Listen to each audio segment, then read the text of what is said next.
All right, welcome back. So, what is the Pygmalion effect? Well, look, Pygmalion effect is also known as a Rosenthal effect. It's a psychological principle that shows that high expectation leads to improved performance. So, essentially, people perform better when you believe in them, that you believe that they're capable of success.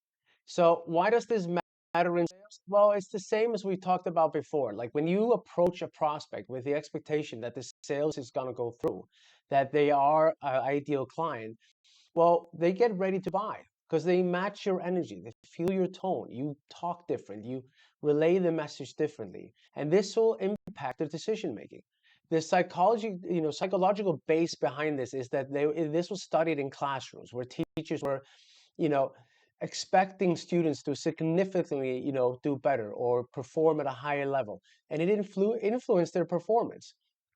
Those that were expected to perform often did.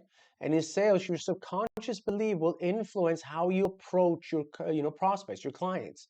And this will show more interest, more questions, and you'll be a lot more confident in your pitch, believing that they will buy or they're capable of it. So when you expect a positive outcome, you're subconsciously looking for evidence that support your belief. This makes you more likely to focus on buyer signals and opportunities rather than, the obstacles. So when your belief becomes reality, you know, yeah, it's kind of like a self-fulfilling prophecy. If you treat the prospects as buyers, they will feel confident and valued, and they will increase the likelihood of sales. And self-fulfilling prophecies are real. Like if you go into a sales meeting just thinking these guys are never going to buy, they don't have the money, they don't have the capability, they're not interested, whatever it is, you're kind of going to reap what you sow.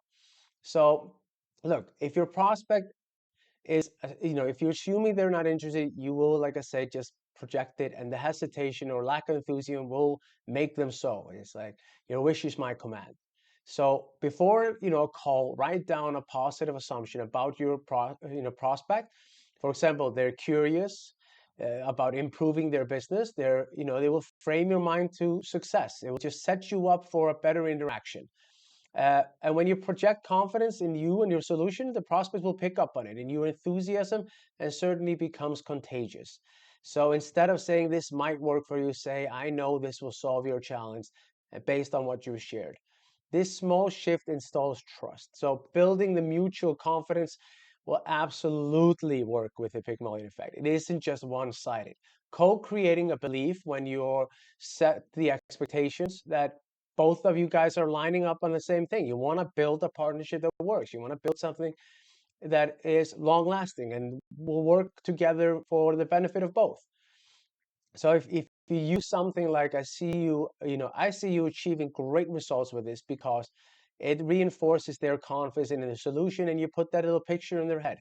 So look, before any interaction, visualize the prospect as someone who values your time and solution. So a simple mental exercise primes you for a positive outcome.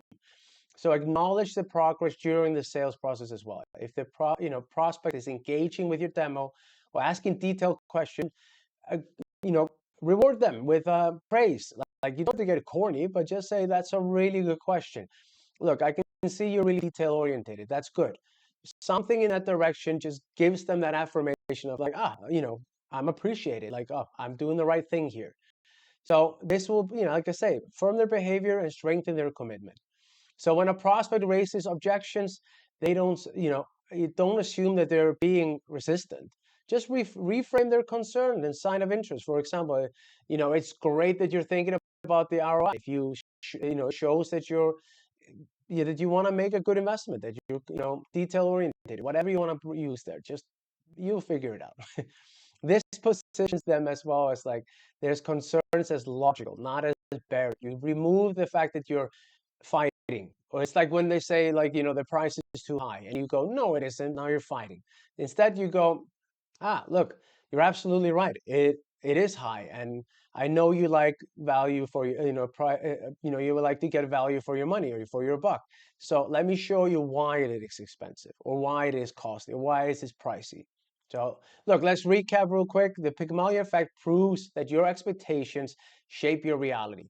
By believing in your prospect's potential, you're going to project confidence and reinforcing positive behavior as you create an environment where you can work together.